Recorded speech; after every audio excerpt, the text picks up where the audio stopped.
Ciao tifosi del Napoli! Benvenuti a un altro video sul nostro canale. Oggi abbiamo una notizia esclusiva ed esplosiva che potrebbe cambiare il corso del nostro amato club. Ma prima di iniziare, vi chiedo di lasciare un like, iscrivervi al canale e attivare la campanella per non perdere nessuna novità. Seguiamo insieme ogni passo del Napoli in questo viaggio. Il nostro team cerca sempre di migliorarsi per portare buoni risultati e sembra che stiamo per fare un grande passo in quella direzione. Antonio Conte, uno degli allenatori più rinomati, è ad un passo dal diventare il nuovo allenatore del Napoli. A riportare la notizia è il giornalista sportivo ed esperto di mercato Nicolò Schira, che ha rivelato dettagli sorprendenti su questa trattativa.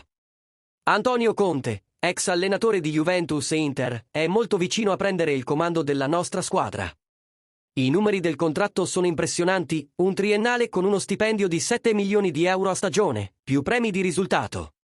Questo contratto colloca Conte come uno degli allenatori più pagati della Serie A dimostrazione di quanto il presidente Aurelio De Laurentiis stia investendo per riportare il Napoli sulla via della vittoria. La stagione post-scudetto è stata deludente per tutti noi, con il cambio di 3 allenatori e lo scivolamento al 10° posto. È chiaro che serve un cambiamento radicale. Antonio Conte, noto per la sua intensità e capacità di trasformare le squadre, potrebbe essere l'uomo giusto per riaccendere la fiamma dei nostri tifosi e riportare il Napoli ai vertici. Secondo Nicolò Schira, la trattativa è conclusa e l'ufficialità dovrebbe avvenire nei prossimi giorni. Le aspettative sono alte e siamo entusiasti di vedere come Conte darà forma alla nostra squadra per la prossima stagione. Con la sua esperienza e visione tattica, possiamo aspettarci un Napoli più competitivo e determinato in tutte le competizioni. E ora, tifosi, vogliamo sapere la vostra opinione. Cosa ne pensate del possibile arrivo di Antonio Conte?